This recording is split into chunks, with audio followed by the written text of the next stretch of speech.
Hello, ladies and gentlemen. My name is Jupiter Huchef, and I'm the Chairman and Chief Researcher of the Hurun Report.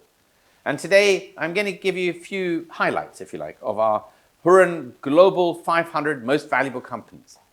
Now, this is a list to help you understand what's really going on in the world's economy today.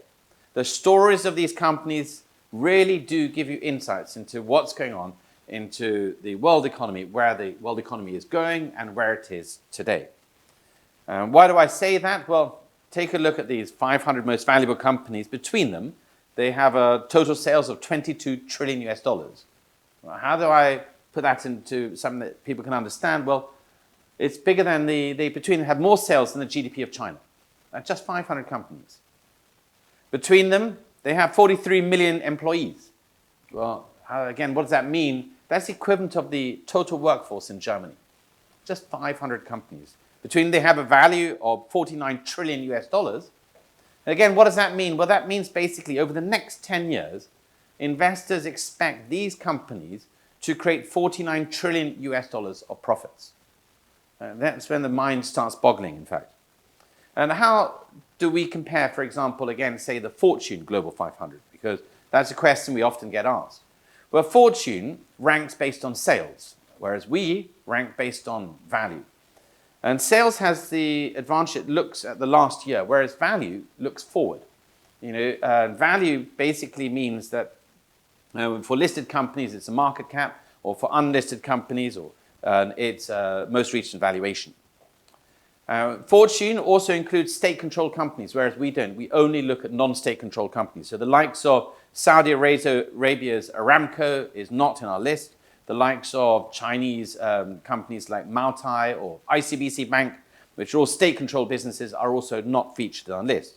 And that makes for a very different list to the Fortune Global 500. In fact, there are 320 companies that don't feature on their list, and including the likes of Visa. Visa is a $500 billion US dollar business. It's not on the Fortune Global 500, but clearly it's one of the most valuable, top 10 most valuable companies in the world today, and it's on our list. So the likes of insulin maker Eli Lilly, and big pharma company, and the likes of chip maker TSMC, they're not featured on the Fortune Global 500, but will feature on ours because they generate an awful lot of value.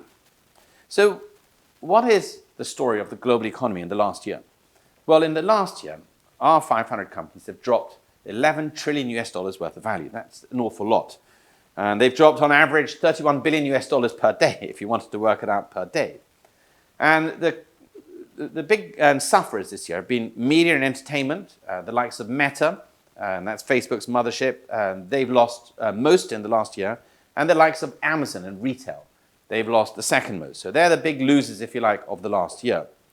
And the only industry that's gone up has been energy.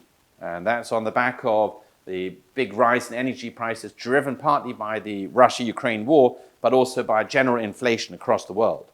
And the likes of ExxonMobil and Chevron Group, they've grown by 200 billion US dollars and 150 billion US dollars year on year. This is the only industry that's really grown massively. And the other industry that's had a little bit of growth, actually, is confectionery and fast food restaurants. So that's just for your information. And the other things that I think are worth pointing out, where do these global 500 most valuable companies come from?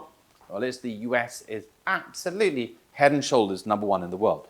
52% or 260 of the 500 companies are based in the US. And number two is China, and it's only got 35. So basically, it's 1/7, 1/8 of the total number in the US, and actually China lost 12 companies in the last year. Number three is Japan, and then it's the UK. And then we've seen a sharp rise of global 500 companies from India. And they added 8 in the last year to 5th place with 20, actually equal with Canada, which added 3 companies also to take them up to 20 and equal in 5th place.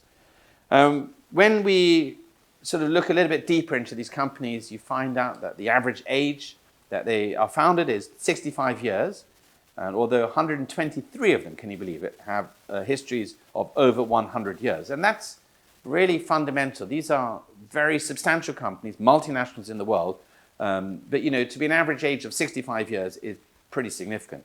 There's also lots of fun stories coming out of it. For example, this year we've got Gautam Adani from India. He had 4 companies, actually they're all new entries this year, each worth roughly speaking about $40 billion US dollars, that came onto the Global 500 business. So that takes them onto the Global 500 list. That takes them on a par with Elon Musk, who's got Tesla. Well, that's worth now more than the next 8 car companies combined. And then he's got SpaceX, and he's got Twitter, which he just took over, which had a value of just over 30 billion US dollars on this list. And he's also co-founder of PayPal, which is on this list, but no longer does he have shares in it.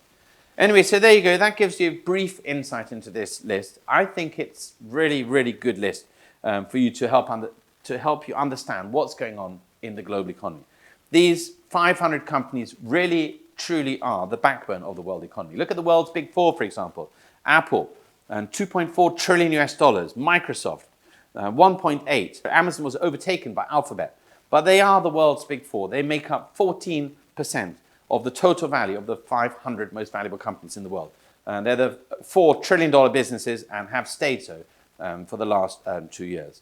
So anyway, thank you very much for watching. I hope that you get something out of this. This list really is taking a lot of work. I hope that you enjoy it and look into these stories much deeper. The more you look into it, the more you truly understand what's going on in the world economy. So thank you very much again to Jiaxing City government for your support, and I hope that all of you can get a lot out of this list. Thank you and goodbye.